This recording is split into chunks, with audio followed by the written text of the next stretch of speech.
you wrote recently, or you uncovered that Ian Lipkin, who was a co-author of the kind of the most consequential paper that related to the lab leak in the early days, known as the proximal origin paper, turns out to have had a previous conflict, a role with EcoHealth Alliance, which was the one that was the kind of the pass-through funding this Wuhan lab.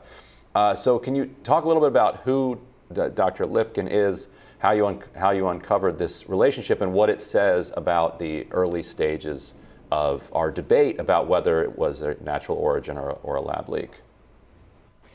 Yeah, I mean, it's really hard to overstate the impact of this paper. So this appeared in Nature Medicine in March 2020. There was a lot of politically charged discussion around the origins of COVID, and this was sort of the paper that scientists and journalists would point to and say, this is preposterous. It could not have resulted from a lab accident. And a premise of that paper was that if you are a virologist working with viruses in the lab, you'll probably work with a backbone that is familiar to other scientists and researchers. And this new virus, SARS-CoV-2, doesn't look like anything that we've seen before. And what we've learned over the past couple of years is that there was this nonprofit whose entire mission was to uncover new, novel, unknown viruses. And it was working closely with a lab at the epicenter of the pandemic. And so the fact that one of the co-authors of this enormously influential paper did not disclose his own partnership with EcoHealth Alliance, it just completely undermines the central premise of this article. And I worry that people won't take a second look at it. And this sort of solidified elite opinion that the lab leak theory was crazy, was a conspiracy theory. And I hope we can take a second look at this paper and look at the conflicts of interest there.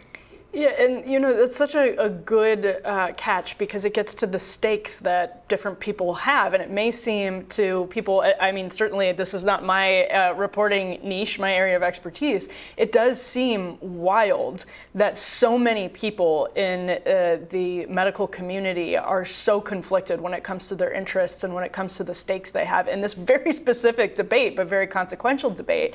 And the thing that gives me anxiety about it is there's nothing that's to say that this couldn't happen again at any moment. And I wanted to get your take on how quickly or how slowly things are shifting. Is this such a massive infrastructure that already exists that to even sort of get at it is a gargantuan task that would take a decent amount of time? It seems like it already is as this debate is playing out. I don't feel like we really have time to have this lengthy back and forth about the ethics and the appropriateness of this. Yeah, I think a symbol of the issues that you're talking about is the fact that the leader of the NIH's Infectious Diseases Institute remains Anthony Fauci, someone who may have played an undisclosed role in writing this paper, who oversaw funding to the Wuhan Institute of Virology, who's really a true believer of the more is more camp, more biocontainment labs, more research on dangerous pathogens is a net good. And so if we don't see accountability there, I'm, I guess, a little bit more on the pessimistic side that we won't see potentially more consequences of dangerous virology. But I don't know. We'll see. Yeah, it would be useful if Democrats would start paying attention to this, because when if Republicans take over the House next year, they're going to launch hearings on this. And if they can be bipartisan hearings, looking at this consequential issue, it'll have so much more of an impact on our ability to kind of do this type of thing safely than if it just becomes like a partisan show. Are you seeing any movement at all among Democrats on this question? The short answer is no. I think I saw someone pointed out that Anthony Fauci was featured in a DCCC ad.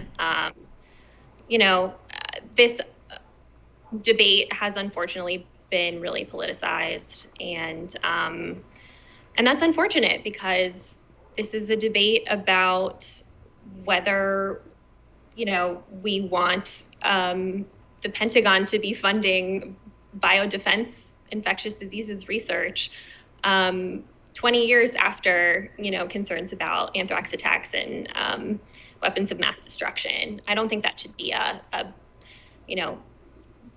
purely Republican issue. I think that should be a bipartisan issue. You just sort of clarify what the difference is. They're totally different things, but what is the difference between Title 42 and Remain in Mexico?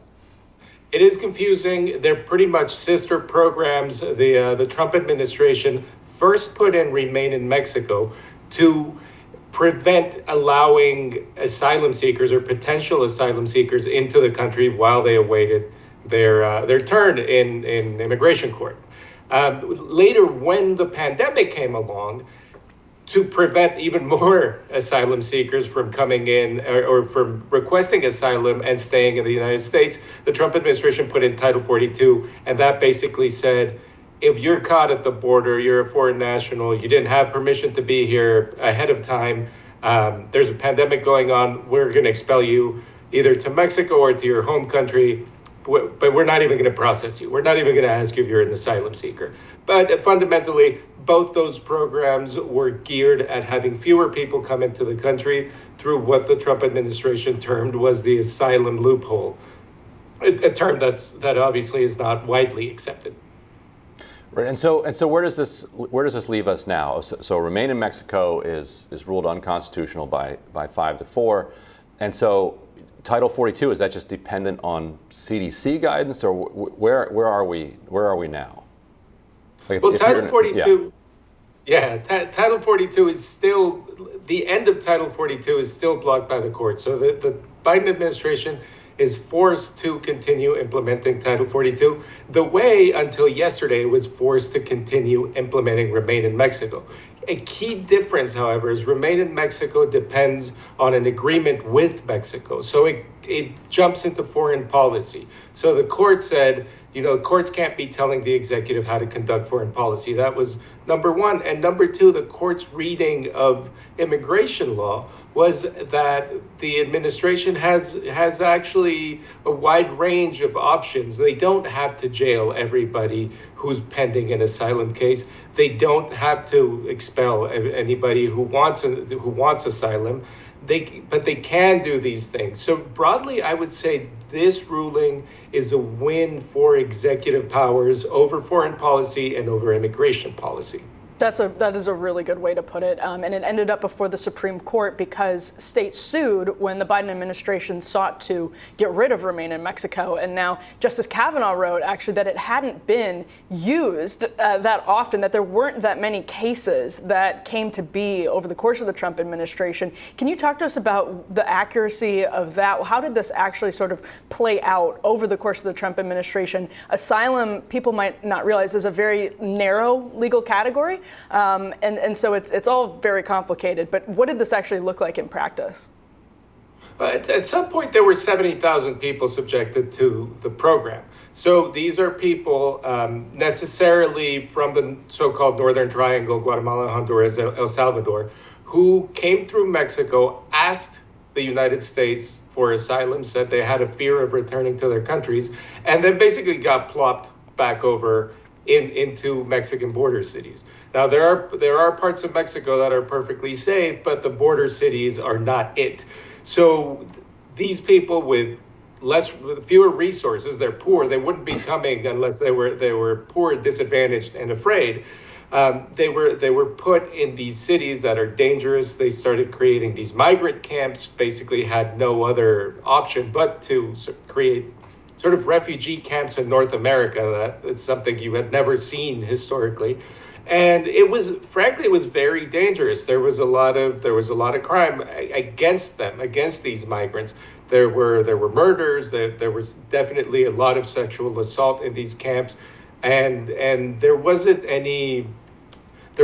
good policing on the part of Mexican authorities, who were sort of forced into this option by the Trump administration's threats, sort of economic threats for them to cooperate on migration. So it was a bad humanitarian situation.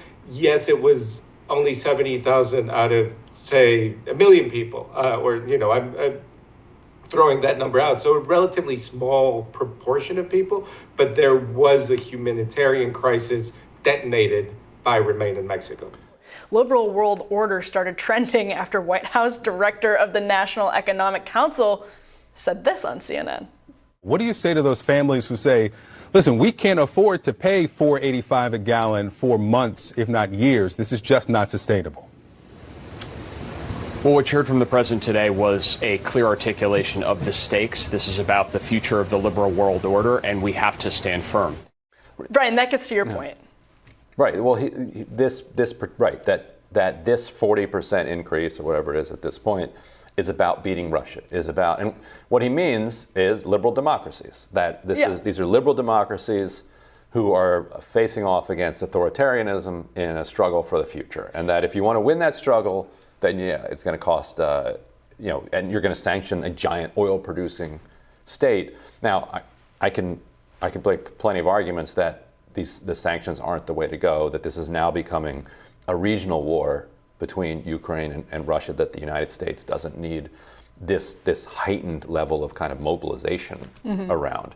But that's the point that he's trying to make there. Yeah, but the reason that we have the status quo relationship we do with Iran and with other countries that puts us in this precarious situation that we're so dependent on other economies and wars in other parts of the world for what happens in our pocketbooks is because they're stakeholders that the liberal world order is responsive to that keep things the way that they are.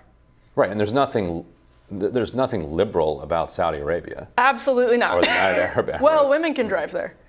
Yes. It's pretty liberal, Ryan. Yeah, there you go. Some women can drive there. Yes.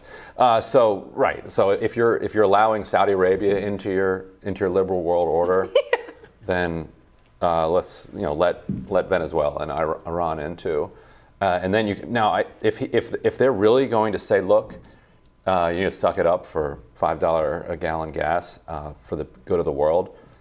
At least you'd hope it'd be around climate change, but no. Although Macron tried that, and others have tried that. That's not the path forward. You can't crush the working families into oblivion for their own good, and expect to be rewarded for it. Well, exactly.